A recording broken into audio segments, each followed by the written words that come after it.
Ya, Assalamualaikum warahmatullahi wabarakatuh. Salam sejahtera untuk kita semua. Salam, Om Swastiastu, Namo Buddhaya, salam kebajikan. Pada yang terhormat Ibu Asri Nurdiana, STMT, selaku Ketua Program Studi Teknik Sipil dan Arsitektur Universitas Diponegoro. Kepada yang terhormat Bapak Sukawi, STMT, selaku Ketua Program Studi PSD 3 Arsitektur Universitas Diponegoro. Kepada yang terhormat Ibu Previari Umi Pramesti, STM Ars, dan Ibu Riza Susanti, STMT, selaku dosen pembina mahasiswa, serta teman-teman mahasiswa yang saya banggakan. Sebelumnya, izinkan saya memperkenalkan diri. Perkenalkan, nama saya Sandia Ranisa yang akan memandu jalannya acara pada pagi hari ini. Pada kesempatan yang bahagia ini, marilah kita menghaturkan puji syukur kehadirat Allah Subhanahu wa Ta'ala yang telah memberikan rahmat serta hidayahnya, sehingga pada kesempatan ini kita dapat berkumpul dalam acara sosialisasi ekstensi secara daring melalui platform Zoom dan dapat disaksikan juga secara live melalui YouTube HMSA Undip. Sholawat dan salam semoga senantiasa tercurah kepada junjungan kita Nabi besar Muhammad SAW. Hadirin sekalian, sebelum menginjak ke acara berikutnya, saya akan membacakan susunan acara. Adapun susunan acaranya adalah sebagai berikut. Yang pertama pembukaan, yang kedua pembacaan tata tertib, yang ketiga menyanyikan lagu Indonesia Raya, Mars Undip, dan Mars HMSA, yang keempat sambutan Ketua Himpunan Mahasiswa Sipil Arsitektur, dan sambutan Ketua Program Studi Sipil Arsitektur, yang kelima pemaparan materi, sosialisasi ekstensi, dan tanya jawab, yang keenam pembacaan kesimpulan, yang ketujuh sesi dokumentasi, dan yang kedelapan penutup. Baik, langsung saja kita mulai acara pertama, yaitu pembukaan. Marilah kita buka acara ini dengan membaca basmalah bersama-sama. Bismillahirrohmanirrohim. Semoga acara ini berjalan dengan lancar. Acara yang kedua yaitu pembacaan tata tertib. Adapun tata tertibnya yaitu yang pertama setiap peserta diwajibkan menjaga sopan santun dan ketertiban acara. Yang kedua, mengajukan pertanyaan pada sesi tanya jawab yang ditentukan moderator. Yang ketiga, dilarang melakukan hal-hal yang provokatif selama acara berlangsung. Yang keempat, saat akan mengajukan pertanyaan, untuk para peserta yang berada di platform Zoom, dimohon mengklik fitur Raise Your Hand terlebih dahulu dan menyalakan kamera saat moderator menunjuk. Untuk para peserta yang berada di platform YouTube, dimohon untuk menuliskan pertanyaan pada kolom chat YouTube. Kemudian yang kelima, dilarang memotong pembicaraan. Yang keenam, ketika acara berlangsung yang tidak berkepentingan diharap mematikan suara. Selanjutnya memasuki acara ketiga yaitu menyanyikan lagu Indonesia Raya, Mars Undip, dan Mars HMSA.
Sipil arsi bersatu, bersatu untuk terus maju.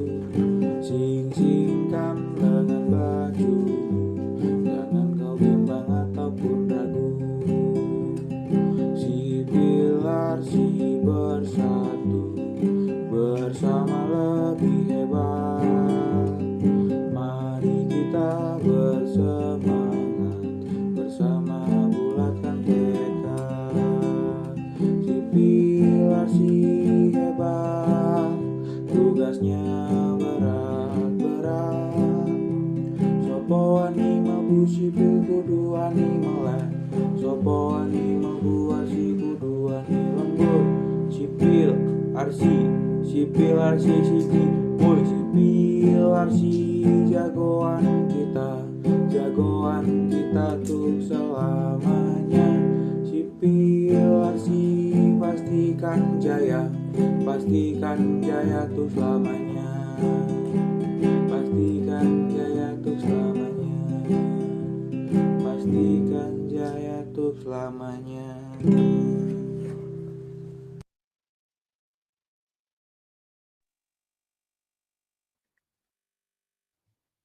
Ya, baik. Acara keempat yaitu sambutan Ketua Himpunan Mahasiswa Sipil Arsitektur oleh Muhammad Bima Vladimir. Untuk Mas Bima, waktu dan layar dipersilahkan.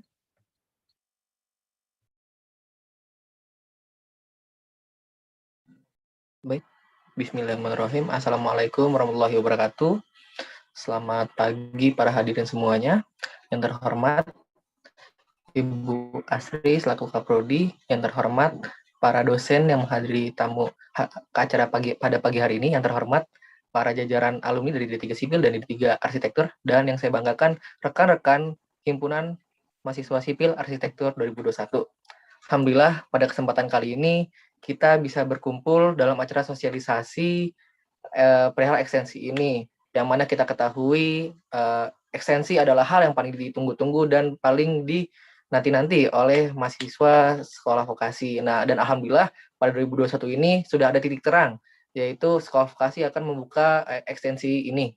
Dan nanti akan dijelaskan lebih detail lagi oleh Ibu Asri selaku Kaprodi dan juga rekan-rekan dosen lainnya. Nah, untuk kakak-kakak yang berminat mengikuti program ini diharapkan bisa menyimak dan juga bertanya di sesi tanya jawab nanti jika ada yang masih kurang dimengerti. Mungkin sekian dari saya, jaga kesehatan, semoga kita bisa bertemu di lain kesempatan secara offline. Terima kasih, wassalamualaikum warahmatullahi wabarakatuh. Waalaikumsalam warahmatullahi wabarakatuh. Terima kasih kepada Mas Bima atas sambutannya. Selanjutnya yaitu sambutan dari Ketua Program Studi Teknik Infrastruktur Sipil dan Perancangan Arsitektur Universitas Diponegoro oleh Ibu Asri Nurdiana, STMT. Untuk Ibu Asri Nurdiana, waktu dan layar dipersilahkan. Baik, terima kasih atas waktunya Mbak Sandi. Mungkin saya sekalian materi sosialisasi aja ya. Kami supaya singkat gitu ya. Karena hari Jumat kan kita waktunya pendek gitu ya. Jadi kita coba sederhanakan waktu gitu ya. Gimana Mas Bima? Boleh Ibu, sekalian saja langsung nanti dimoderatori oleh Dini Ar-Rohainunisa. Oh gitu. Oke. Terima kasih Ibu. Oke, bismillahirrahmanirrahim. Assalamualaikum warahmatullahi wabarakatuh. Selamat pagi, salam sejahtera untuk kita semua. Yang saya hormati pada pagi hari ini ada Sekretaris Program Studi D4 Teknik Infrastruktur Sipil dan Perancangan Arsitektur, Pak Sukawi. Matur nuwun Pak Kawi atas rawuhnya. Pak Kawi ini juga masih bertugas ya sebagai Kaprodi D3 Gambar Arsitektur. Nah, nanti kalau ada alumni-alumni yang dari D3 Arsitektur ya butuh informasi lebih lanjut, di sini ada Pak Kawi ya, nanti bisa dijelaskan lebih detail.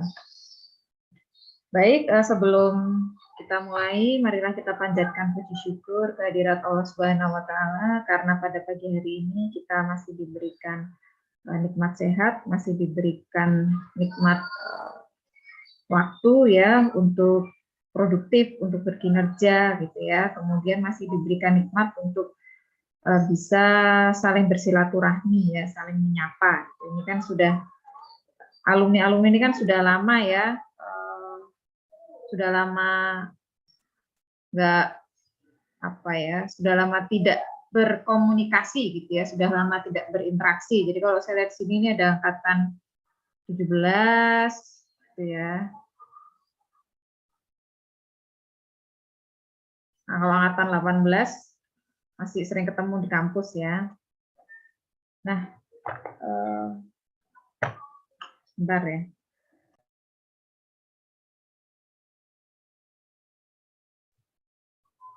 Oke, baik. Semoga alumni-alumni dari D3 Sipil, dari D3 Gambar Arsitektur pada pagi hari ini semua diberikan kesehatan ya. Nah, karena diberikan kesehatan ini juga sering saya sampaikan ke mahasiswa ya. Jadi karena kita itu diberikan nikmat sehat gitu ya, yang saat ini itu kita sadari bersama bahwa nikmat sehat itu mahal harganya ya. Maka kita juga punya kewajiban di belakang itu ya. Kita punya konsekuensi bahwa kita harus produktif, kita harus berkinerja ya. Jadi bagaimana dunia ini bergerak, bagaimana Indonesia maju itu sekarang berada di pundak-pundak kalian generasi muda gitu ya. Kalau yang sakit ya masih diberikan kesempatan untuk istirahat gitu ya. Maka yang sehat-sehat ya seperti kita ini insya Allah sehat. Ini kita punya kewajiban ya untuk terus bergerak, untuk terus maju. Baik, terkait sosialisasi gitu ya. Jadi kalau sekarang bahasa ekstensi itu sudah nggak ada ya. Ekstensi itu kalau zaman dulu itu kelas kelas yang bukan reguler gitu ya. Nah, kalau sekarang ini kita sebutnya kelas lanjut jenjang gitu ya. Jadi kalian sudah lulus dari D3, kemudian kalian mau melanjutkan jenjang ke pendidikan yang lebih tinggi gitu kan. D4 gitu. Maka pada pagi hari ini atas ide dari HM ya, kita melakukan sosialisasi untuk kelas lanjut jenjang ini.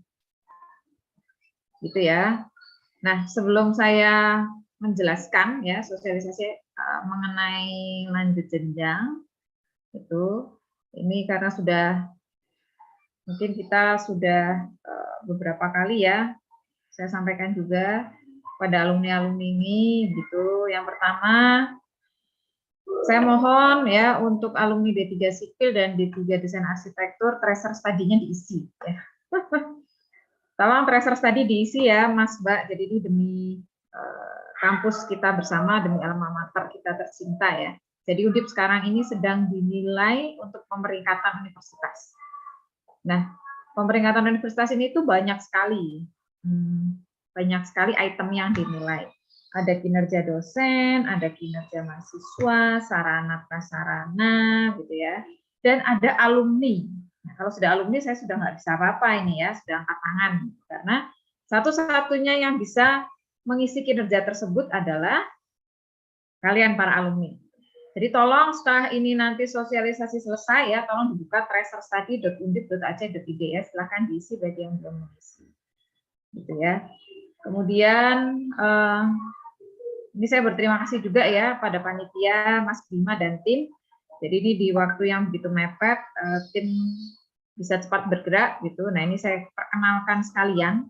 Jadi ini kakak-kakak dari D3 Sipil dan D3 Arsitektur ya. Kalian punya adik tingkat nih, HM yang baru gitu ya, HMSA. Ini ada ketua HM-nya Mas Bima gitu ya. Nanti tolong dibimbing ya. Kemudian HM ini nanti juga untuk HM yang baru 2021 ini punya tugas untuk mengadakan temu alumni. Ya, mengadakan temu alumni gitu. Jadi tolong nanti didukung ya, yang merasa alumni Undip gitu maka wajib datang gitu ya. Dan nanti pererat ikatan alumni kita. Gitu ya. Nah, kemudian terkait Undip ya, Mas Pak. Jadi alma mater tercinta kita ini tadi saya singgung sekarang sedang mengumpulkan banyak data untuk pemeringkatan. Maka kita dukung bersama-sama gitu ya. Karena sebagai alumni juga punya kewajiban tadi mengisi data untuk mengisi kinerja alumni.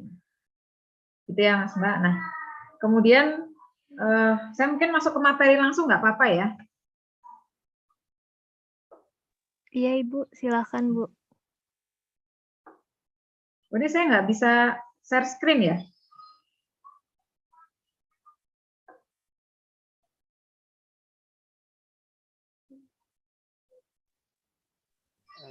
Mungkin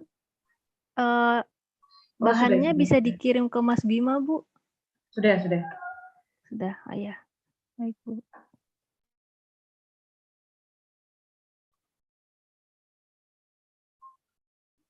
Oke, untuk mempersingkat waktu saya langsung saja ya masuk ke inti acara, yaitu sosialisasi untuk lanjut jenjang ya di Undip. Nah, kalau kita lihat bersama gitu ya, dan mungkin membaca berita, mendengar berita gitu ya, dan di media sosial, media massa dan lain sebagainya gitu, bahwa Undip sekarang itu berkembang pesat gitu ya.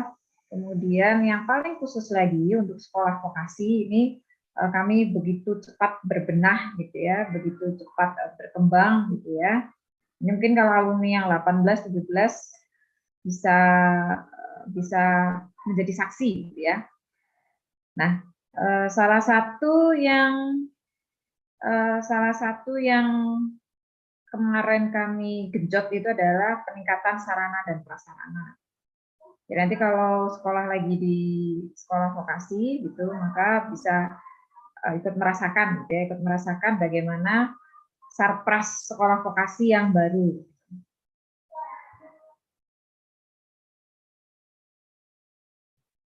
Nah ini terkait prodi ya, jadi di Undip ini kalau tidak salah pada tahun ini dibuka kelas lanjut jenjang untuk 7 prodi.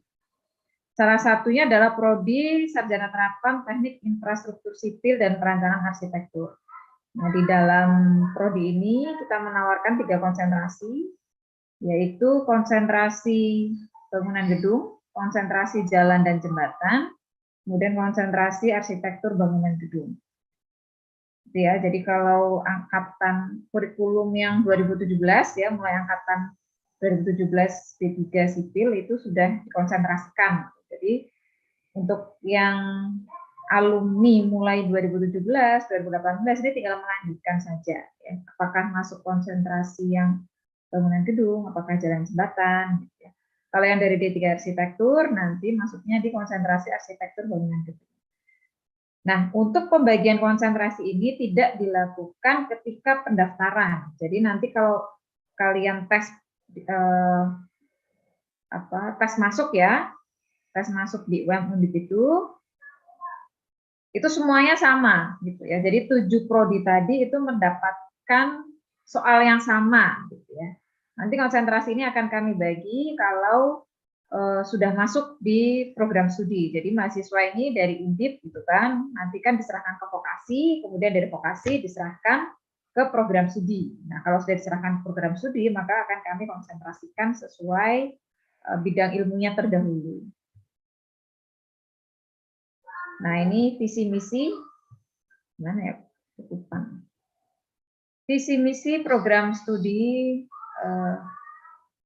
D4 kita gitu ya. Visinya adalah menjadi program studi berbasis ilmu dan riset terapan serta perkembangan teknologi di bidang infrastruktur sipil dan perancangan arsitektur. Nah, ini mungkin yang perlu saya tekankan adalah ada kata-kata riset terapan. Jadi yang berbeda dari pendidikan D3 dan sarjana itu adalah di riset gitu ya. Jadi nanti di kurikulum yang kelas lanjut jenjang ini kalian akan dapat mata kuliah riset terapan, seminar riset terapan. Kemudian outputnya sesuai dengan surat edaran dari Dekan Sekolah Vokasi, ini semua TA mahasiswa D4 ya, baik yang kelas reguler maupun yang kelas lanjut jenjang, ini semuanya nanti harus menghasilkan output antara paten atau haki gitu ya, atau publikasi. Jadi publikasi itu misalnya seperti paper, bisa publikasi nasional, bisa publikasi internasional, bisa dipublikasikan di jurnal, bisa dipublikasikan di seminar gitu ya. Harus ada outputnya. Yang ini tadi ya, terkait riset terapan.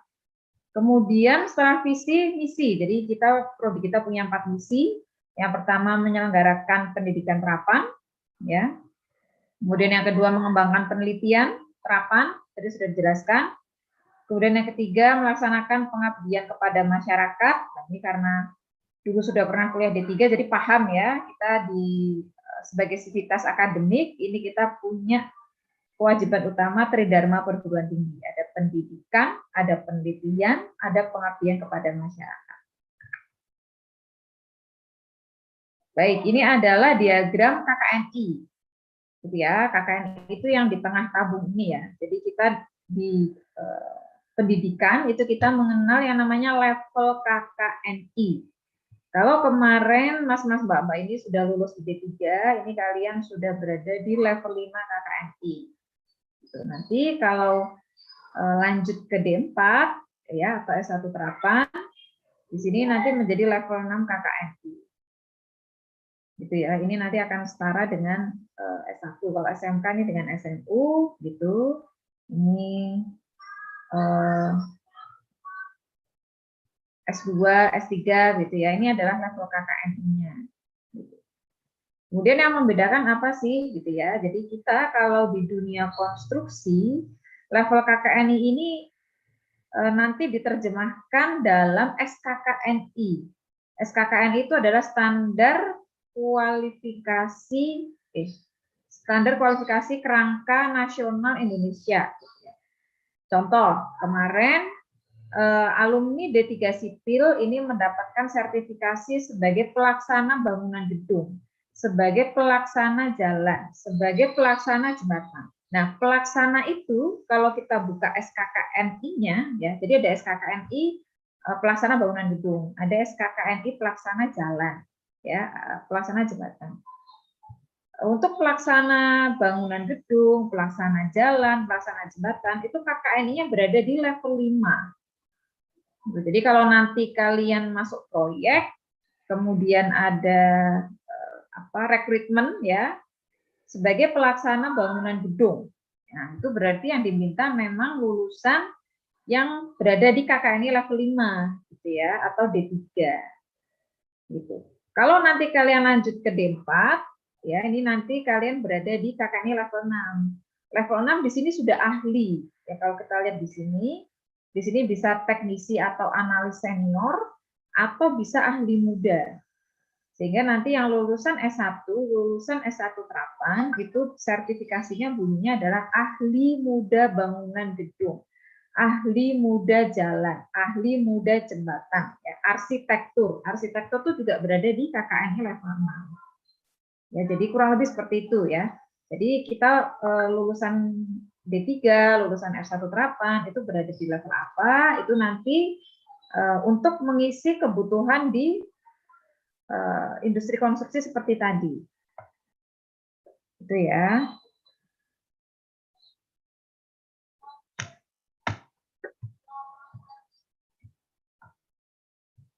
Nah, ini mungkin saya mencoba merangkum kalau ada beberapa pertanyaan. Yang pertama, berapa lama sih masa studinya? Gitu ya. Untuk kelas lanjut jenjang di prodi kita, ini sudah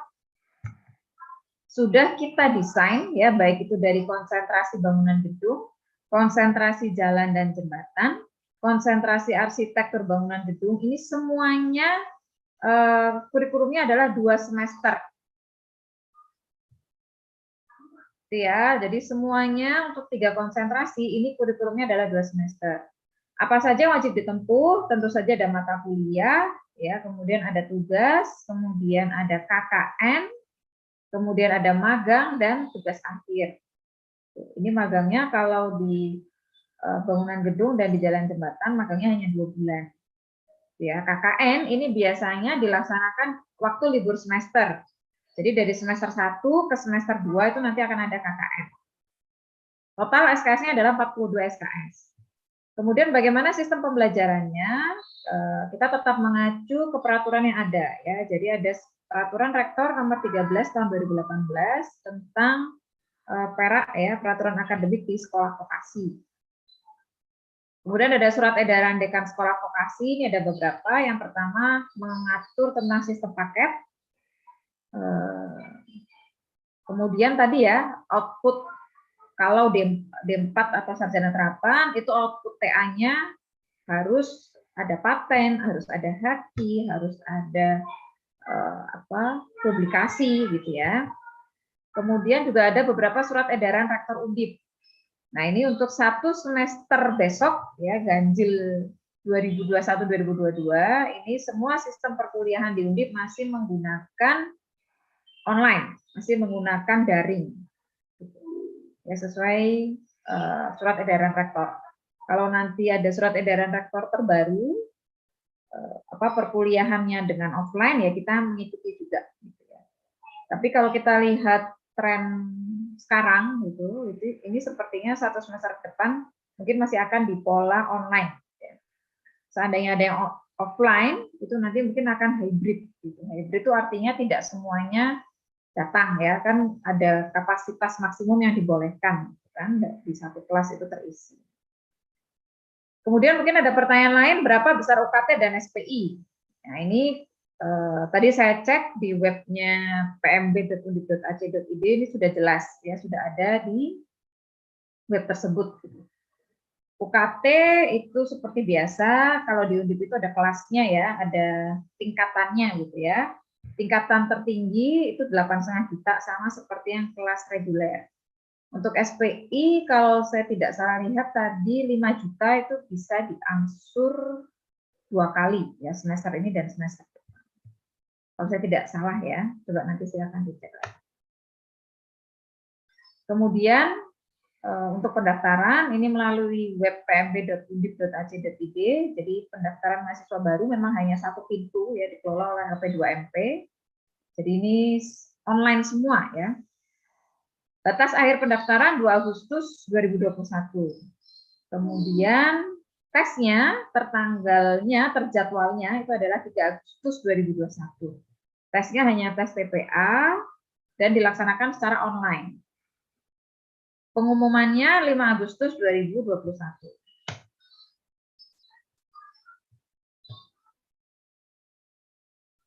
Nah, ini tadi yang saya sebutkan. Jadi tahun ini kelas lanjut jenjang ini dari 7 program studi yang mengajukan, salah satunya kita, ya, Prodi Pilar. Jadi yang pertama kali mengajukan mau Prodi Pilar. Ini beberapa ini saya ajak supaya nggak sendiri. Kemudian apa saja persyaratannya? Yang jelas, ya, program lanjut jenjang ini memang dibuka untuk memfasilitasi alumni D3 sekolah vokasi. Jadi yang boleh mendaftar hanya alumni D3 sekolah vokasi. Ya. Alumni D3 dari universitas lain ini belum dibolehkan. Ya, jadi pada beberapa tahun terakhir ini sekolah vokasi bukan lanjut jenjang itu memang hanya untuk yang dari internal kita, gitu ya, dari internal Undip. Jadi boleh dari lulusan sekolah vokasi, boleh dari lulusan PSDKU, intinya dari Undip. Gitu. Kemudian yang boleh mendaftar itu dari D3 Teknik Sipil dan dari D3 Arsitektur, ya, desain gambar arsitektur. Kemudian karena di sini persyaratannya lulusan, maka minimal sudah memiliki surat keterangan lulus, ya, minimal. Kalau sudah dapat ijazah, sudah wisuda, ya, itu dilampirkan ijazahnya. Kalau belum, maka minimal sudah memiliki SKL. Dia memenuhi persyaratan sesuai program studi yang dituju. Oke, mungkin hanya itu, ya, yang bisa saya sampaikan. Silakan kalau ada yang mau ditanyakan. Itu saya kembalikan ke siapa ini? Mbak Dini atau Mbak Sandi? Ya, baik Bu. Untuk sesi tanya jawab dimoderatori oleh Dini Ar-Rohainunisa. Dini, untuk waktu dan layarnya dipersilahkan. Ya, baik. Terima kasih MC. Untuk sesi selanjutnya yaitu sesi tanya jawab. Untuk kali ini buka 2 termin untuk 3 penanya. Silahkan bagi kakak-kakak yang akan bertanya memakai fitur raise hand, kemudian menyalakan mikrofon.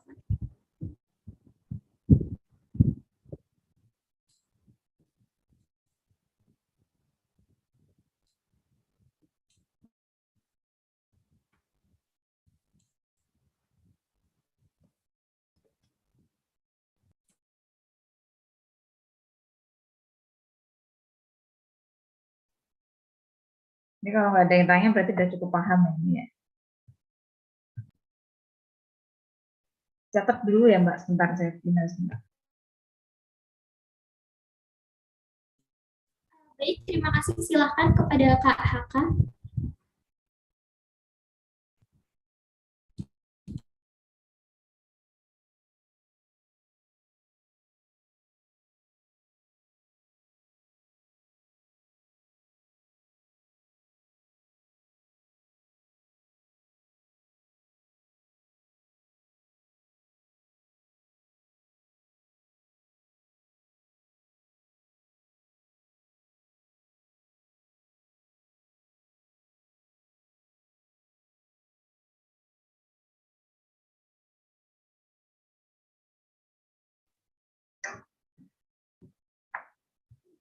Oke, silakan Mas. Izin masuk ya. Selamat pagi Bu Asri. Assalamualaikum warahmatullahi wabarakatuh. Waalaikumsalam warahmatullahi wabarakatuh. Perkenalkan Bu, saya Haka dari 2018 dari Prodi D3 Teknik Sipil. Izin untuk bertanya Bu. Jadi kan tadi sudah dijelaskan ya soal biaya kuliahnya antara UKT dan SPI. Izin untuk nanya untuk bagian dari UKT-nya Bu, apabila UKT-nya mengikuti UKT reguler dari program D4 dari Undip sendiri, apakah nanti UKT-nya itu langsung mendapat golongan tertinggi atau bisa turunkan sesuai dengan kemampuan dari keluarga itu sendiri, Bu. Nah, itu untuk yang UKT dan SPI, Bu. Yang untuk ini, Bu, selanjutnya untuk akreditasinya itu bagaimana ya, Bu? Nah, setelah akreditasi itu tadi kan dijelasin juga Bu ya untuk magang, TA, dan KKN ya Bu. Nah, untuk magang sendiri Bu, kan dari D3 Teknik Sipil kan sudah mempunyai SKS magang berjumlah 4 SKS. Itu apakah dikonversi untuk SKS di D4, apakah kita harus melaksanakan magang lagi? Untuk teknis magangnya itu nanti seperti apa ya? Cukup itu dulu Bu. Terima kasih Bu. Ya. Ini gimana Mbak Dini, langsung jawab atau mau dihimpun dulu? Langsung dijawab ya, saya selalu lupa ya. Ya Bu. Oke, ini mungkin pertanyaan dari yang lain juga ya. Jadi untuk UKT itu sebetulnya di luar kewenangan prodi ya, Mas Mbak. Jadi kalau setahu saya gitu ya, ini dari pengalaman ya, mungkin ini kalian kan sudah pernah mendaftar di Undip gitu kan. Itu biasanya kan ada seperti diminta informasi gitu kan, ya, seperti penghasilan orang tua dan lain-lain. Nah itu sebetulnya untuk menggolongkan UKT. Jadi pertanyaan-pertanyaan seperti itu sebetulnya nanti ujung-ujungnya adalah penggolongan UKT. Gitu ya Mas. Jadi prodi itu selama ini memang tidak pernah dilibatkan karena memang bukan wewenang prodi gitu ya untuk UKT tersebut.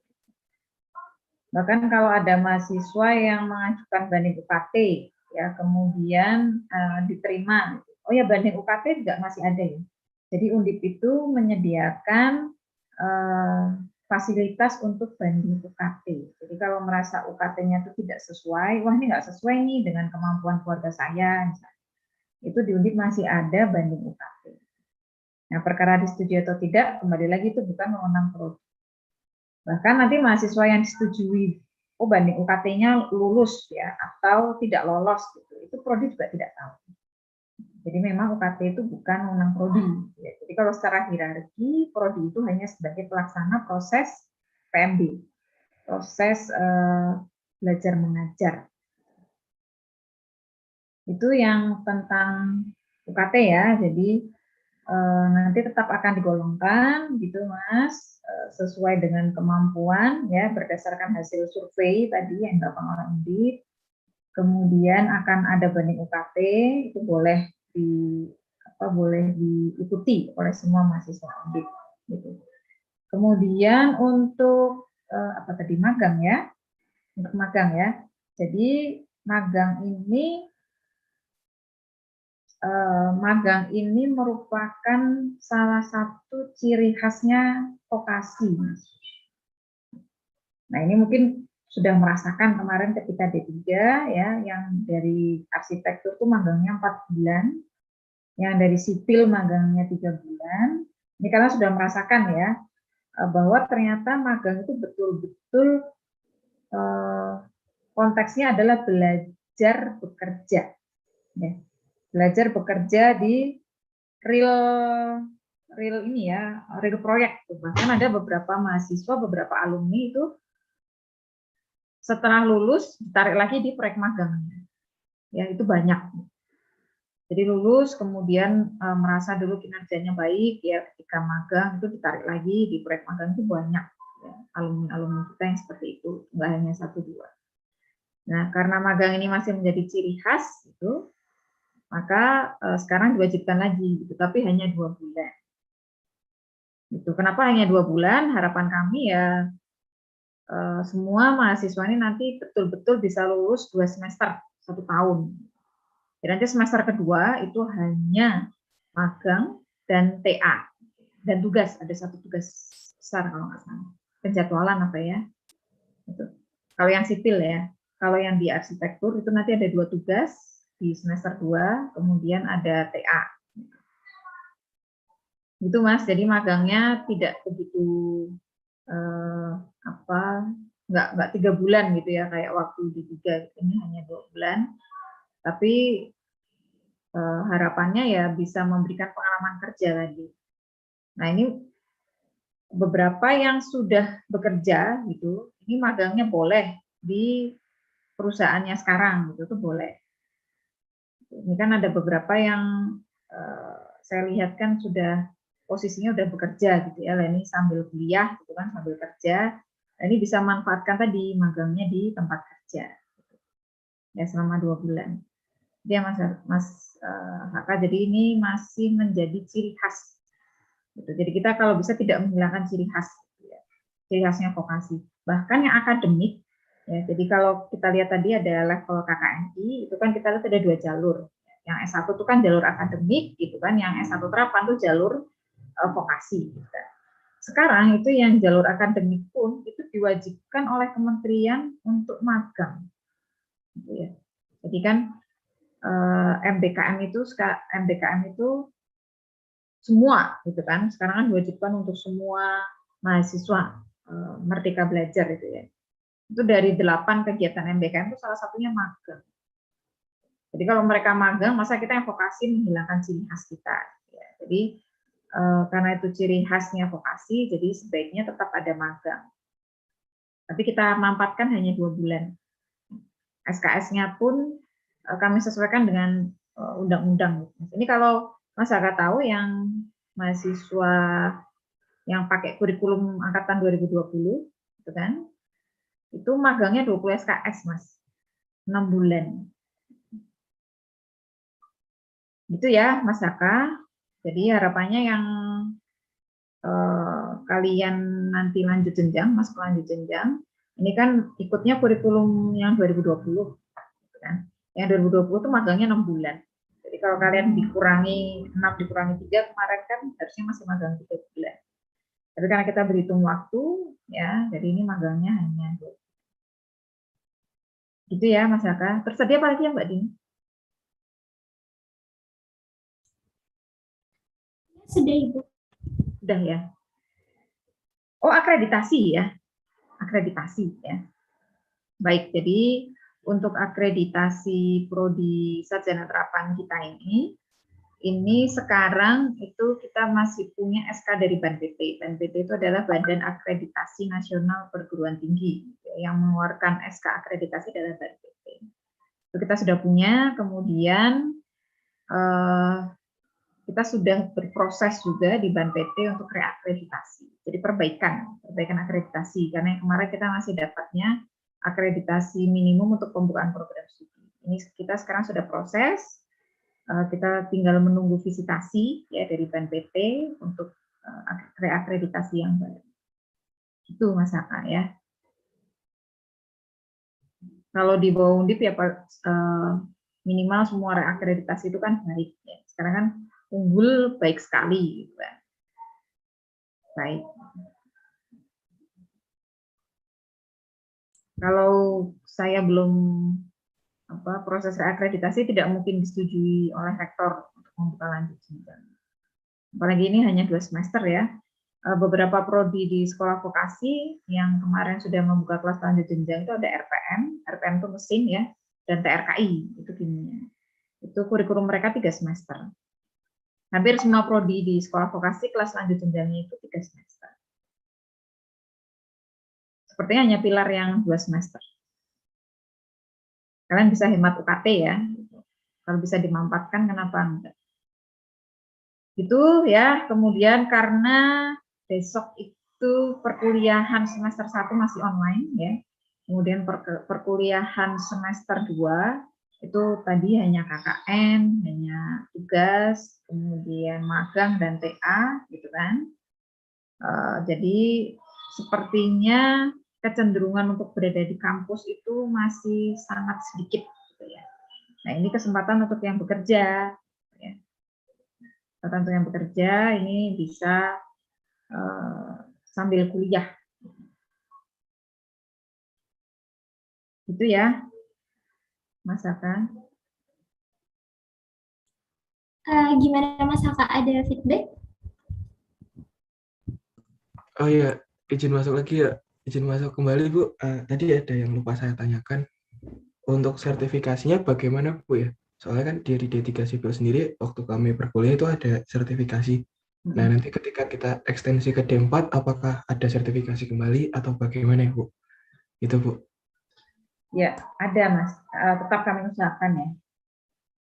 Tetap kami usahakan untuk ada gitu. Tapi mungkin tidak free gratis 100% seperti di D3 ya. Ini kan ada mahasiswa yang D4 juga ya, yang angkatan 2019 gitu. Jadi program dari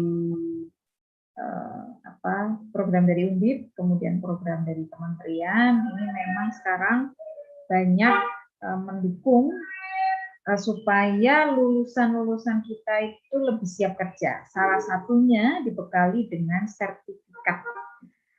Nah, kembali ke KKNI tadi, kalau di level 5 itu kan sebagai pelaksana itu ya. Kalau sudah di level 6 itu sebagai ahli. Kalau mengeluarkan SKA ahli gitu. Jadi ada SKA, ada SKP ya.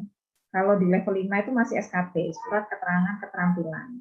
Kalau sudah di level 6 itu kita pakainya SKA, surat keterangan ahli, ya, ahli. Mulai dari ahli muda, ahli madya, ahli utama. Jadi kalau sarjana terapan itu dapatnya sudah SKA, gitu loh. Nah, kalau mengeluarkan SKA itu pasti harus menggandeng asosiasi. Biasanya selama ini mahasiswa itu dikenai biaya untuk asosiasinya itu. Itu tidak banyak sih. Pengalaman seperti itu, Mas Aka. Jadi intinya proses SKT dan SKA itu jauh lebih mahal SKA. Nah, ini yang biasanya tidak di-cover itu adalah keanggotaan untuk asosiasi.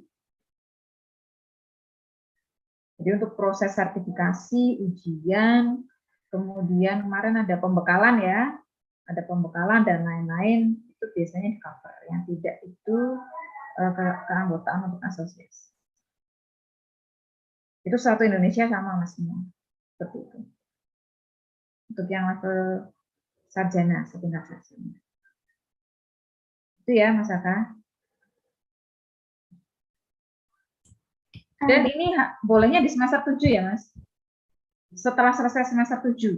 Ini agak ketat emang kalau yang sarjana ya. Sarjana terapan itu nanti setelah lulus semester 7 berarti sekitar Januari ya. Nah, ini yang agak susah memang menyesuaikan waktunya itu.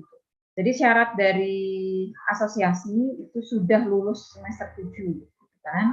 Jadi tinggal TA gitulah.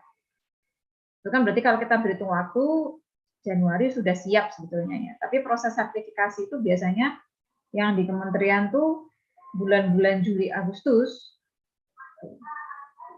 Jadi ya mungkin nanti mepet mau sidang gitu ya, itu nanti mungkin baru bisa disertifikasi semua. Itu Mas Aka.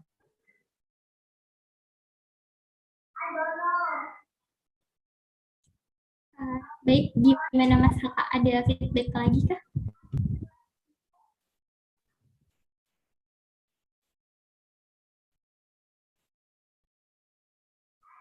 Jadi kesimpulannya akan diusahakan ya Bu ya buat sertifikasinya. Ya, pastilah. Karena nggak minta aja kan selama ini diusahakan oleh Prodi.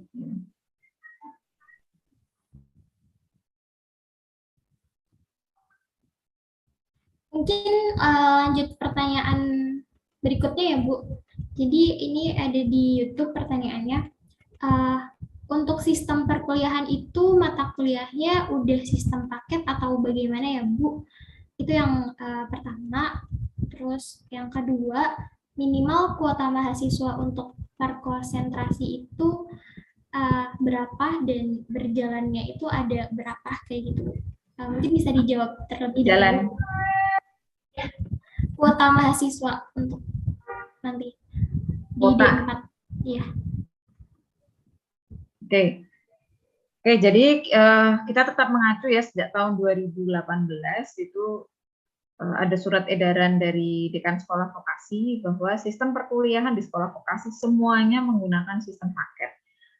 Jadi mulai tahun 2018, termasuk angkatan 19 kan juga ya, angkatan 2020 gitu ya. Ini nanti kalau masuk angkatan 2021 juga sama. Jadi kita masih mengacu sistem paket sesuai arahan dari Pak Dekan. Sistem paket itu apa? Ya, nanti kalian SKS-nya itu sudah dipaketkan. Jadi semester 1 itu nanti kalian punya 24 SKS ya, dipaketkan. Kemudian semester 2 ada 18 SKS itu juga dipaketkan. Kemudian setiap semesternya itu apa saja SKS mata kuliah yang diambil itu wajib lulus, wajib tuntas semuanya. Gitu ya. Jadi kalau nggak lulus, nggak tuntas ya remedi. Kalau bisa jangan remedi ya, remedi itu susah ya. Susah mengkoordinasikan dengan dosen, kan? Susah mencari waktu, ya apalagi pandemi seperti ini tuh kan komunikasi itu agak terhambat. Ya, jadi kalau ini angkatan 19, 20 juga ya jangan selalu berharap di remedi. Kalau bisa sekali ngambil ya selesai. Itu ya, jadi masih online dan masih sistem paket. Kemudian apa tadi Mbak? Kuota minimal kosan. Jadi kuota itu sudah saya tanyakan ke Pak Dekan, tidak ada kuota minimal. Jadi ini memang untuk memfasilitasi alumni D3 Undip.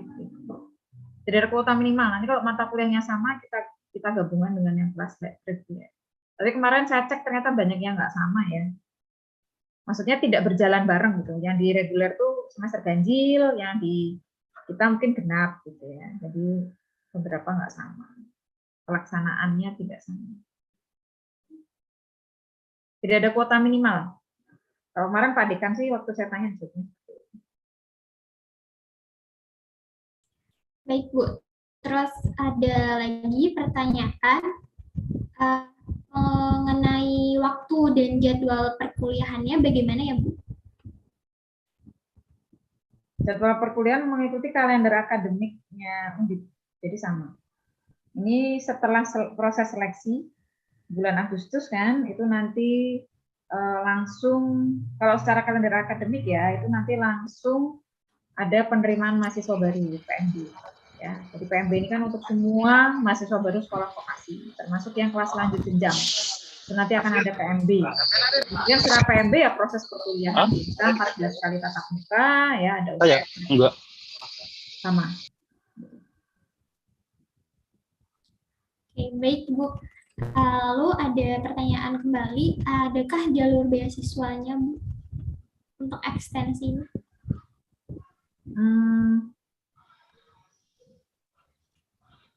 Saya nggak tahu malah ya. Jadi kalau beasiswa itu kan biasanya mahasiswa cari sendiri ya. Nah, saya rasa beasiswa yang ditawarkan ya itu termasuk untuk semua mahasiswa Undip. Kalau vokasi ya untuk semua mahasiswa vokasi, tidak ada pengecualian. Selama lolos seleksi ya berarti dapat. Kalian masih beasiswa juga toh? Beasiswa orang tua.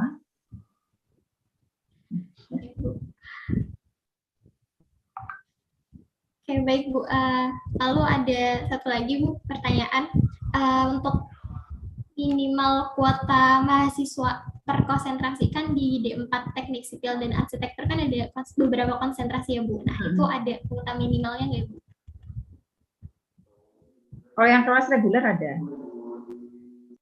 Gitu, ya.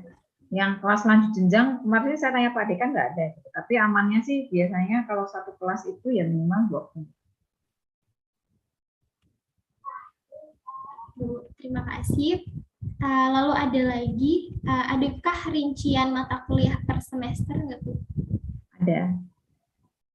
Ada, emangnya mau nanya apa? Ada ya Mas Mbak, kalau kurikulumnya belum dibuat ya saya nggak berani buka kelas lanjut jenjang ya. Ada mata kuliahnya, apa saja yang diajarkan itu mata kuliah yang belum kalian dapat ketika D3.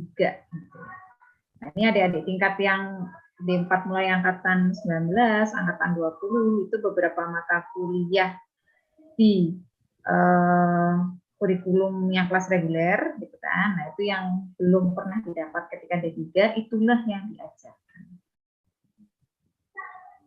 Jadi tidak mengulang mata kuliah ketika D3 ya.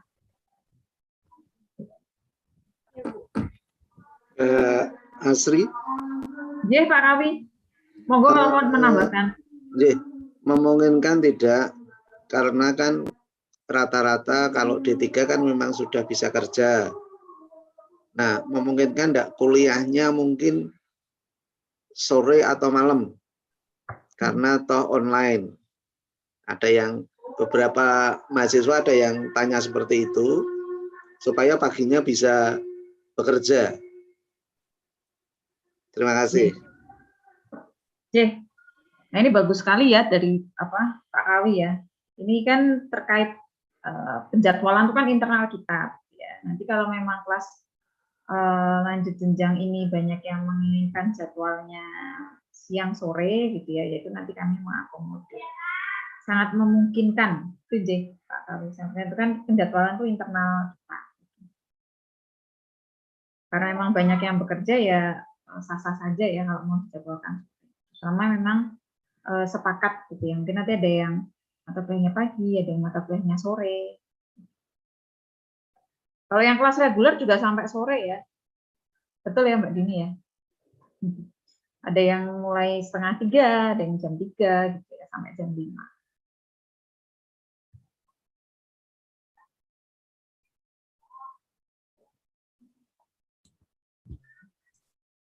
Iya. Oh, ada pertanyaan di chat ini. Iya, Bu. Untuk magang dan KKN-nya bagaimana ya, Bu? Berapa lama waktunya? Mungkin tadi sudah dijelaskan di PPT. Oh, ternyata ada yang ngechat.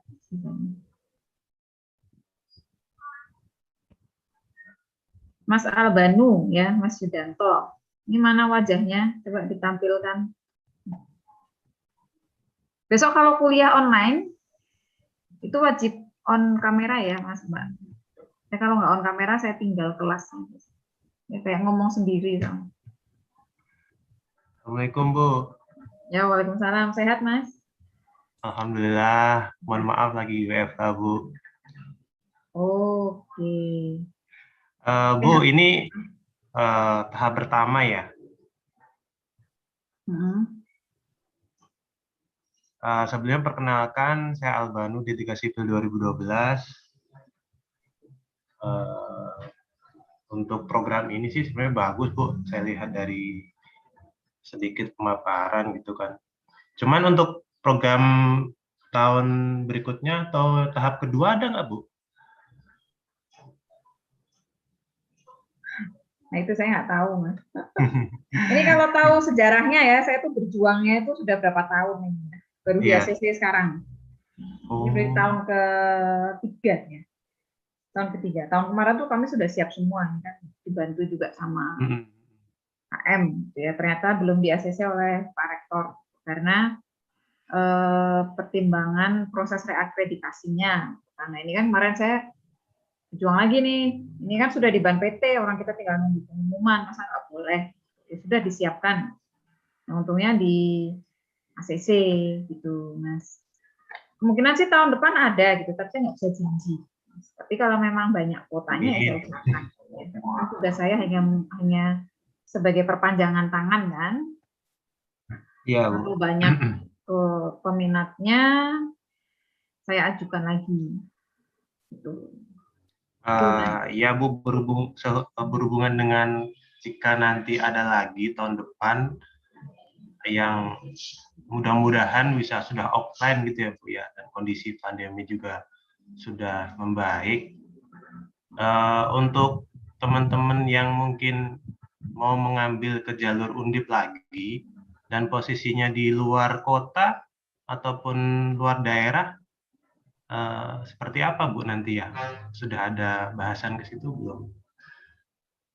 Apakah memang harus, kalau sudah offline tetap harus hadir offline atau bisa secara online?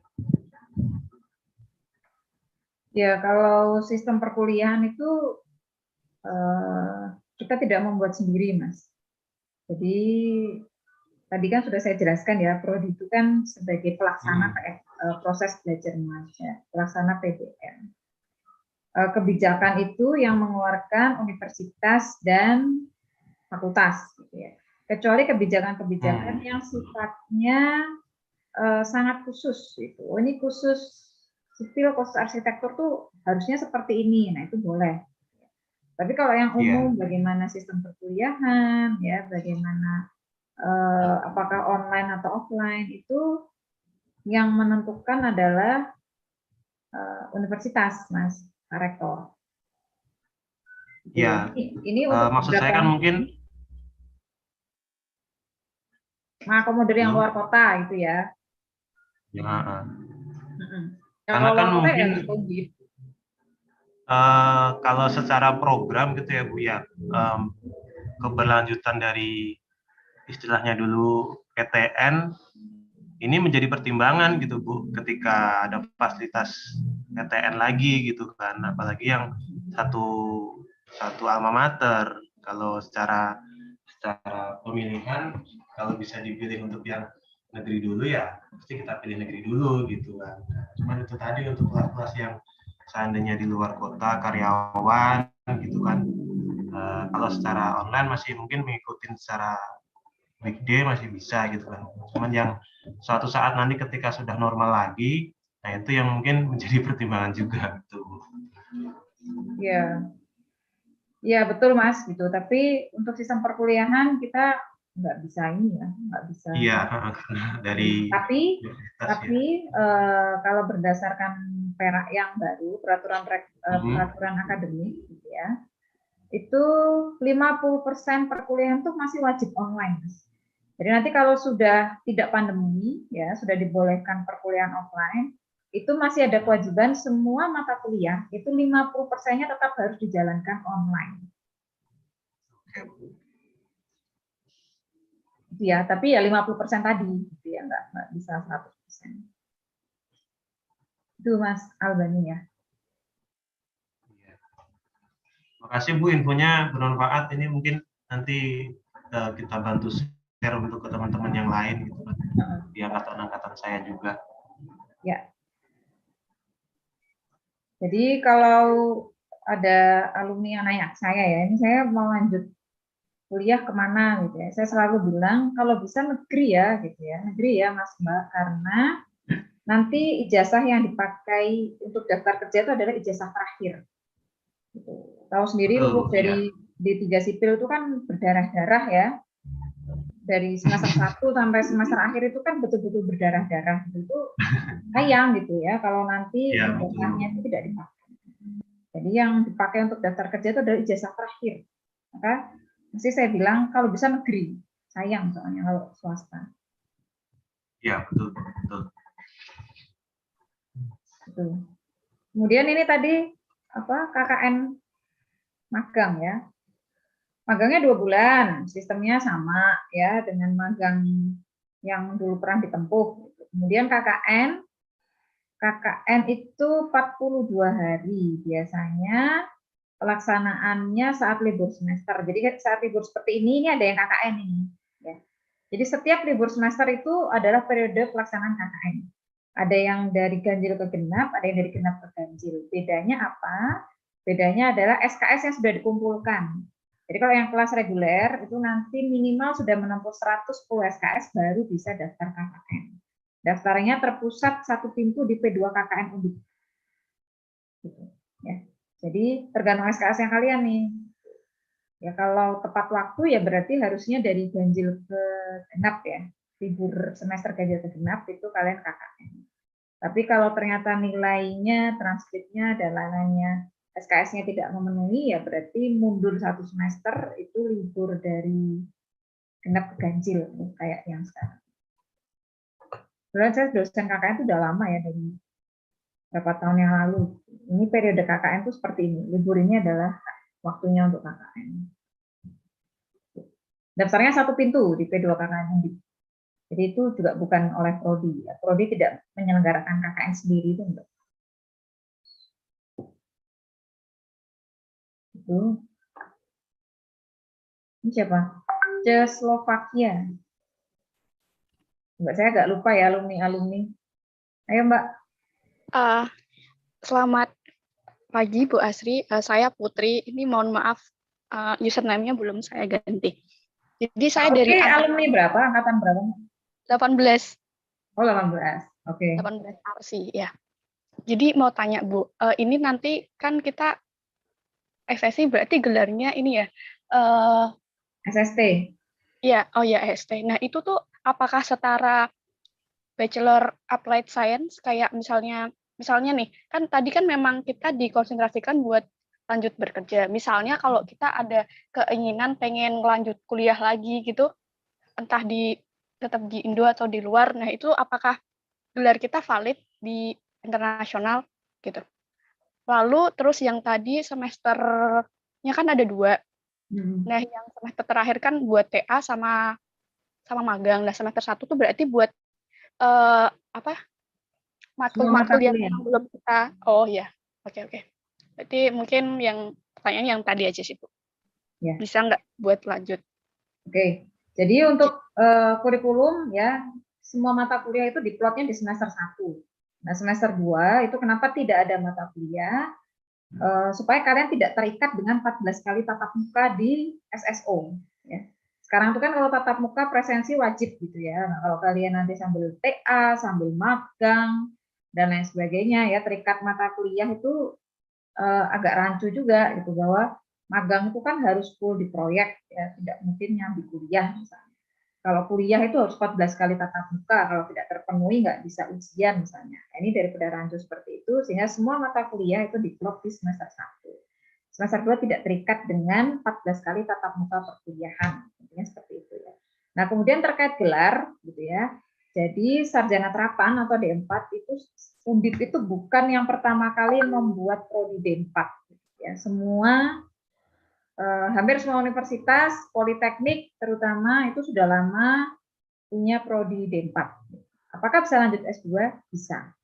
Ini ada yang dari Polines, betul ya, Polines ya. Jadi alumni D3 sipil kemudian lanjut Polines ya. Sekarang ini posisinya sedang S2 di Undip. Ya, bahkan itu S2 langsung lanjut S3 dan dapat beasiswa ya. Mas siapa namanya? Hafidu ya, Hafidu. Sekarang posisinya S2 plus S3 di Undip. Dapat beasiswa. Ada program gitu kan dan lolos seleksi untuk masuk ke program tersebut. Jadi bisa gitu ya. Kalau di luar negeri gimana? Di luar negeri ya bisa sekali gitu ya. Untuk prodi kita, gitu ya Mbak Putri, prodi Pilar ini kita sudah bekerja sama dengan beberapa universitas di Malaysia. Ya. Jadi saya sama Pak Kawi itu sebelum pandemi ke UTM, ke USM Malaysia, mereka dengan tangan terbuka menerima alumni kita untuk lanjut S2 di sana. Gitu. Itu Mbak Putri, jadi yang banyak dari vokasi ya, jalur applied science itu banyak kan di seperti Swiss, Jerman. Nah, itu kalau mau lanjut S2 di sana itu sudah sangat match ya, sudah nge-link gitu ya. Itu bisa langsung lanjut S2 terapan di sana. Kalau memang punya kesempatan, sekarang kan beasiswa banyak ya. Beasiswa untuk lanjut S2 luar negeri gitu. Punya kesempatan, punya kemauan. Sekarang zaman sudah berubah ya. Jangan cuma di Indonesia kalau bisa. S2 di luar negeri. Itu Mbak Putri. Terima kasih banyak Bu Asri. Cukup gitu aja pertanyaannya. Dan udah kejawab semua. Terima kasih. Oke, terima kasih kembali Mbak Putri. Untuk selanjutnya ada Kak Erdo. Silakan Kak. Selamat siang, Bu. Iya, siang. Ini wajahnya yang mana ya, Mas? Ini kok pada nggak menampilkan wajah kalau nanya ya? Saya kalau yang alumni udah lama-lama kan lupa. Oke. Bu, maaf, saya izin bertanya. Maaf kalau nanti pertanyaan saya ini Bu ya, mengulangi pertanyaan yang sudah-sudah karena saya agak telat ikutnya nanti barusan. Saya mau tanya ini Bu, magangnya itu saya kan kondisinya bukan di kondisi perusahaan konstruksi Bu. Nah itu magangnya seperti apa Bu? Apakah saya harus magang keluar cari proyek kayak waktu D3 dulu? Pertama itu, kedua masalah KKN. Nah karena saya posisinya tidak berada di Jawa, nah itu KKN-nya seperti apa? Ketiga jam perkuliahan Bu. Nah, jam perkuliahannya itu apakah pagi, siang atau malam? Karena terkait mungkin kebanyakan adik-adik di sini banyak yang sudah bekerja Bu ya, entah pagi atau jam berapapun itu. Yang selanjutnya terakhir Bu, akreditasinya Bu, akreditasinya sekarang apa Bu ya? Apakah masih B atau sudah A Bu? Terima kasih Bu. Ya Mas Edo, jadi untuk magang ya, magang ini boleh di proyek, boleh di perusahaan Mas. Ya. Karena kami sadar ini kan banyak yang sudah bekerja gitu ya, sudah bekerja kenapa harus cari tempat magang lain gitu kan? Jadi boleh di proyek, boleh di perusahaan, mau itu perusahaan perencana, konsultan perencana, konsultan pengawas, pokoknya sekarang kerja di mana itu silahkan. Ini contoh di D4 perkapalan ya, D4 perkapalan itu mahasiswa yang lanjut jenjang ini ya udah magang di perusahaan yang sekarang bekerja gitu, bahkan magangnya malah 1 semester 6 bulan 6 bulan atau 1 tahun ya, saya lupa ya. Jadi untuk beberapa kebijakan gitu kita tidak bisa saklek ya, karena kita sadar kondisi gitu ya, menyesuaikan kondisi gitu, dan saya rasa kondisi ini justru menjadi nilai lebih ya, nggak perlu repot-repot cari tempat magang, kalian bisa magang gitu kan, mahasiswa ini bisa magang. Gitu ya, Mas. Jadi untuk magang itu dibolehkan di perusahaan, dibolehkan di proyek. Karena nanti yang diseminarkan itu bukan magangnya, Mas, tapi TA-nya. Ya, karena tadi TA-nya punya kewajiban ada output-nya harus paten atau haki atau publikasi. Ya. Jadi yang akan diseminarkan itu adalah TA-nya. Magang ini hanya sebagai syarat lulus aja gitu. Oh, lulus itu sudah harus pernah magang, harus pernah KKN, harus menempuh 24 SKS mata kuliah gitu ya, hanya sebagai syarat. Kemudian untuk KKN ini karena masih pandemi, KKN ini selama 1,5 tahun ini dilaksanakannya secara online. Itu Mas. Jadi KKN ini dilaksanakannya online. Jadi saya ini juga bimbing KKN periode ini juga online. Ini saya sudah ketiga kalinya bimbing seperti itu. Jadi rektor Undip itu orangnya hati-hati sekali ya, profesor itu hati-hati banget menjaga dosen, menjaga mahasiswa supaya nggak kena COVID gitulah ya. Memang beliau itu hati-hati sekali. Jadi kalau masih seperti ini situasinya ya mungkin besok Januari KKN-nya masih online. Saya rasa masih online ya. Kita kan masih butuh waktu mungkin setahun ke depan aja kita belum tentu bisa lepas dari pandemi ini. Gitu. Jadi selama pandemi KKN-nya adalah online. Seperti apa KKN online? Gitu ya. Jadi KKN itu kan pada intinya semua mahasiswa wajib melakukan kegiatan pengabdian kepada masyarakat. Gitu ya. Jadi ilmu yang kita punya itu kita aplikasikan ke masyarakat. Gitu lah. Kalau sipil ya sipil. Gitu. Kalau arsitek contohnya. Kalau arsitek itu biasanya nanti kalau di lingkungan kita itu butuh desain taman, nah, dia bantu untuk bikinkan desain taman. Gitu ya. Kalau sipil ya misalnya ada musola, kan mau dibangun, nah itu namanya kegiatan pengabdian itu kan tidak selalu orientasinya ke profit ya, ke keuntungan, gitu kan. Ada musola dibangun, saya bantu nih buat desain musola, gitu, atau desain ruang wudhunya, gitu, atau desain perluasannya. Nah, kegiatan KKN itu seperti itu ya, kegiatan pengabdian kepada masyarakat sesuai bidang ilmunya masing-masing. Satu mahasiswa itu punya 2 program kegiatan tadi gitu ya, kegiatan PKN. Dan itu dilaksanakan online. Online itu artinya ya di lokasi masing-masing. Kalau sekarang domisilinya di Semarang, di Tembalang, ya berarti KKN-nya itu di Tembalang. Kalau di Tegal ya di Tegal. Ya, jadi ini seluruh Indonesia, Mas. Kalau posisinya di Papua, ya di Papua KKN-nya. Jadi kami memantaunya online. Intinya mahasiswa tadi punya 2 kegiatan, pengabdian kepada masyarakat ya di lokasinya sekarang, lokasi domisilinya saat ini. Itu ya Mas. Kemudian untuk akreditasi itu sepertinya kita masih di B ya, masih di baik gitu ya. Karena kita kan masih prodi baru, jadi prodi kita itu baru berdiri, baru menerima mahasiswa baru tahun 2019. Itu Mas Edo ya. Bagaimana Mas Erdo? Apakah ada feedback? Untuk kuliahnya sih Bu, semester pertama kuliah. Kan berarti ya untuk kuliah kan ini mungkin ya. Jadi prodi kita ini termasuk prodi yang mata kuliahnya banyak, gitu ya, mahasiswanya banyak, SDM-nya terbatas. Jadi kalau ngeplot jadwal itu pengajaran saya itu sampai sering komplain gitu, ini gimana sampai sore boleh enggak? Ya boleh-boleh aja, kalau enggak bisa diplot di jadwal kan sekarang semua by system, enggak bisa. Kalau numpuk mahasiswanya tuh otomatis nggak bisa, numpuk dosennya otomatis nggak bisa. Jadi bikin jadwalnya itu memang sampai sore. Mungkin kalau ada kelas lanjut jenjang ya mungkin bisa saya informasikan sudah dipastikan akan sore gitu ya, siang paling enggak. Sepagi-paginya itu ya dijadwalkan siang. Atau kalau tidak keberatan ya saya jadwalkannya sore. Karena kalau pagi sudah pasti nggak bisa. Sudah numpuk dengan yang kelas reguler karena dosennya sama. Itu SDM-nya sama. Gitu ya, Mas Erdo. Siap, terima kasih ya, Bu.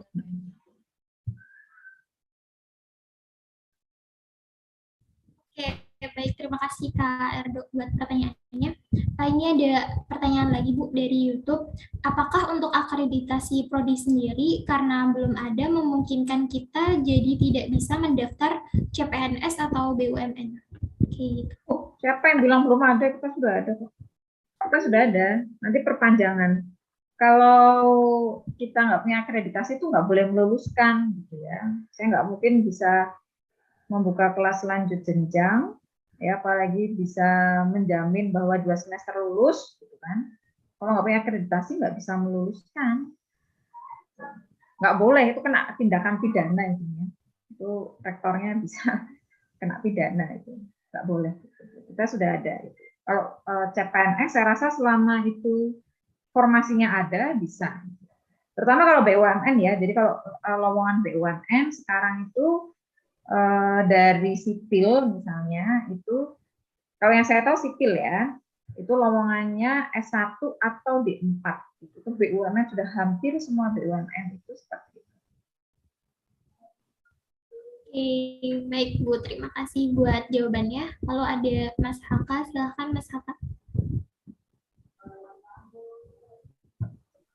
Boten. Selamat pagi Bu Asri. Perkenalkan Bu, saya Galang dari Sipil Angkatan 2018. Maaf, ini saya pakai akunnya HK ya Bu. Oke. Saya Social distancing ya Mas, nggak boleh dekat-dekat ya. Oh iya Bu. Jarak 2 meter. Iya Bu. Ini Bu, terkait magang lagi mungkin saya mau tanya ya Bu. Mungkin bagi yang sudah kerja, apabila kan tadi dikatakan kalau magangnya boleh di tempat bekerja itu tadi Bu.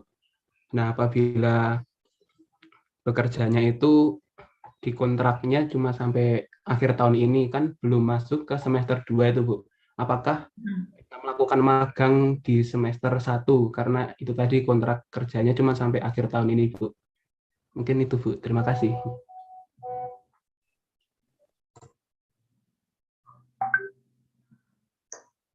Ya kalau gitu nanti yang semester 2 cari tempat magang lagi Mas. Kenapa diplot di semester 2? Karena semester 1 itu sibuk sekali Mas. Jadi saya lupa ya ada berapa mata kuliah. Tapi mungkin sekitar 10 ya. 10 mata kuliah gitu ya. Intinya mata kuliahnya itu padat. Gitu ya. Kemudian setiap minggu itu harus hadir di perkuliahan, ya harus presensi. Gitu kan? Kalau nggak memenuhi 75% nggak bisa ikut UAS. Gitu kan? Jadi karena sibuk banget, maka magangnya itu kita plotnya di semester 2. Jadi karena tidak harus di proyek, misalnya mau ikut konsulan perencana, mau ikut konsulan pengawas, itu kan dibolehkan. Ikut perusahaan, itu kan tidak dibolehkan.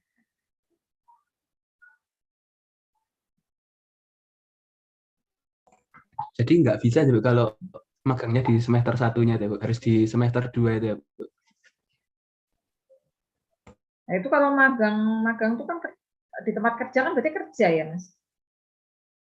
Nah kerja gitu ada kuliah, coba nanti saya pertimbangkan.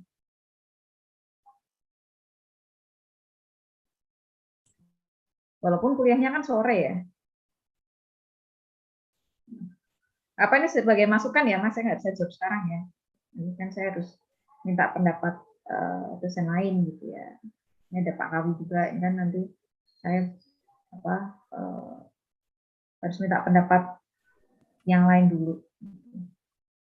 Ya Mas, gitu. Apakah boleh kemudian nanti nilainya di-inputnya di semester 2 gitu kan? Baik Bu, terima kasih Bu. Baik Kak, terima kasih Kak Galang atas pertanyaannya. Ada lagi untuk Kak Ahmad dari D3 Arsitektur 2018. Silakan Kak Ahmad. Selamat pagi Bu, mohon maaf mau bertanya. Sebenarnya saya juga ingin bertanya seperti tadi arsitektur sih. Misal nanti ini ada Pak Kawi, mungkin bisa membantu untuk menjawab. Untuk mungkin program D4 ya Pak, nanti apakah bisa untuk sertifikasi di IAI? Mungkin pengetahuan saya atau yang mungkin saya baru tahu, isu-isunya kan hanya S1 gitu. Apakah nanti di IAI bisa sertifikasi atau tidak? Mungkin Pak Kawi bantu untuk menjawab. Terima kasih.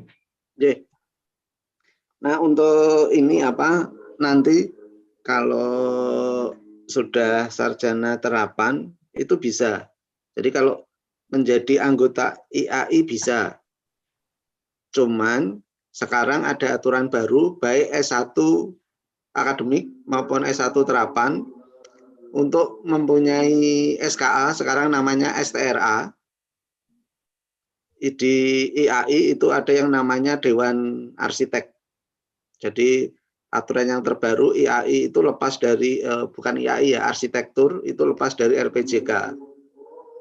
Jadi mulai 1 Agustus nanti 2021 itu untuk lulusan 2018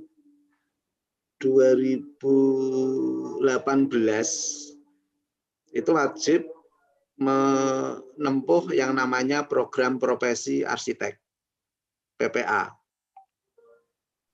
Ya, jadi S1 terapan, S1 akademik itu sama, harus nempuh PPA.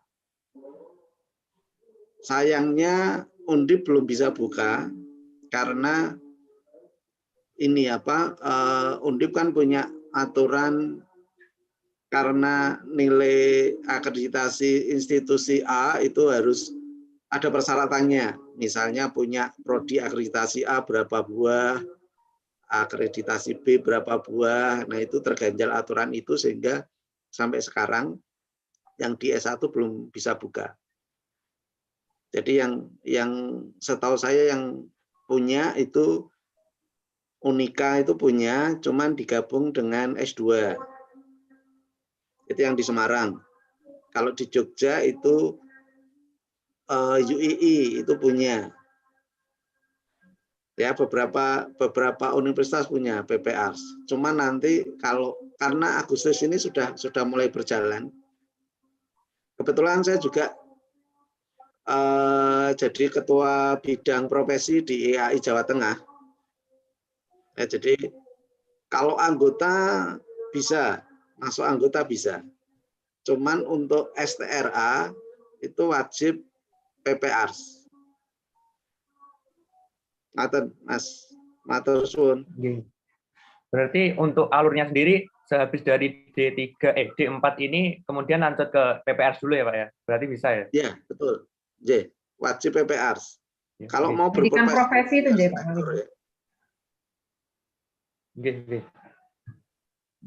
Terima kasih. Mungkin kayak akuntansi itu kan juga gitu ya, Mas. Akuntansi itu kan kalau udah lulus S1 kan harusnya ambil profesi kan. Profesi akuntansi. Cuman Undip belum bisa, J, Pak. Berarti kalau mau ambil profesi arsitek di Unika tadi, J. Ya. Karena itu terganjal sekarang mau buka S3 planologi, itu kan sudah menyiapkan, guru besarnya sudah ada, kurikulumnya sudah ada, mengajukan ya mentok di rektorat karena terganjal itu tadi, supaya akreditasi institusinya itu unggul, itu kan ada persyaratan-persyaratannya, termasuk jumlah yang akreditasinya A itu berapa, B berapa, C berapa.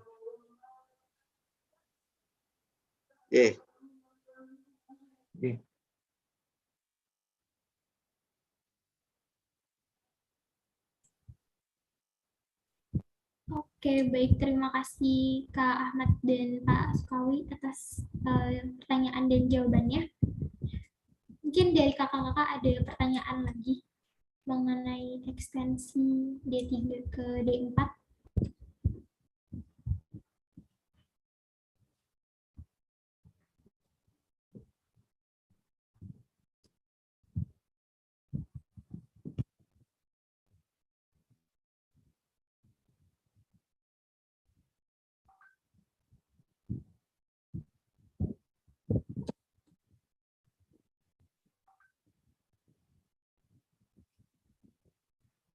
Mungkin dicukupkan saja kali ya kakak-kakak dan Bu Asri, karena waktunya juga sudah. Oh, satu lagi, Bu, ada yang raise hand. Silahkan Kak Arida dari D3 Arsitektur 2018. Assalamualaikum warahmatullahi wabarakatuh. Ibu, saya mau bertanya, kan salah satu syarat untuk pendaftaran itu ada mengupload transkrip ya, Bu. Kalau transkripnya itu belum bertanda tangan, boleh tidak ya, Bu? Atau harus yang sudah bertanda tangan? Terima kasih. Transkrip lengkap ya, Mbak? Transkripnya yang dari Bu, ya. Ini kan syaratnya paling nggak SKL. Nah, itu kayaknya kalau transkrip, sebentar. Setahu saya untuk mengurus SKL itu harus ada transkrip lengkap ya. Betul ya? Iya, Bu. Nah, itu aja. Yang penting ada SKL sih. Oh, jadi yang penting SKL-nya aja ya, Bu? Nah, tapi itu diminta IP ya. Kalau diminta IP kan berarti memang harus ada transkrip lengkap ya. Ditandatangannya aja, Mbak. Ya. Ditandatangankan saja karena ke Bu Ida itu juga sekarang sudah bisa minta tanda tangan online ya.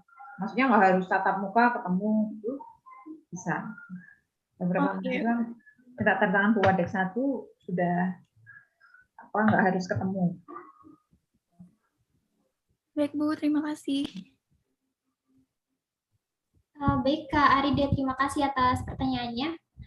Ibu Asri dan Pak Sukawi, misalkan nantinya ada beberapa alumni yang akan bertanya kembali, itu bisa menghubungi melalui kontak person siapa Ibu?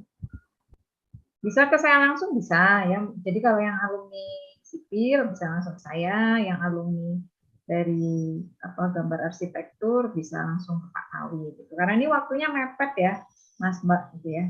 Jadi kami sudah berusaha menyediakan fasilitas bagi alumni dari D3 Sipil, D3 Gambar Arsitektur untuk meraih pendidikan yang lebih tinggi. Jadi silahkan dimanfaatkan, ya.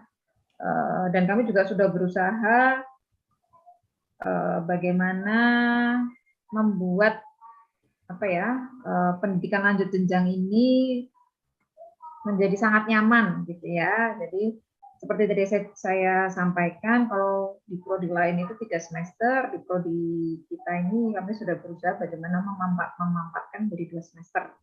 Jadi UKT-nya juga lebih irit, gitu ya, kalian juga lebih cepat selesai ya kuliahnya, gitu ya, tanpa mengurangi esensi dari perkuliahan, gitu ya, tanpa mengurangi kompetensi yang harus dicapai. Mungkin seperti itu aja ya Mbak Dini sebagai closing, jadi silahkan dimanfaatkan apabila ada hal-hal yang mungkin masih dirasa perlu jawaban lebih detail ya, perlu penjelasan lebih lanjut, silahkan menghubungi saya atau Pak Al. Itu Mbak Dini. Oke, baik Bu, terima kasih banyak atas jawabannya. Mungkin ini berhubung waktunya juga sudah mepet, dicukupkan saja ya. Ya, ini karena sudah mau Jumatan juga, yang Jumatan kan sudah mau Jumatan, jadi silakan ditutup aja ya. Saya kembalikan ke panitia.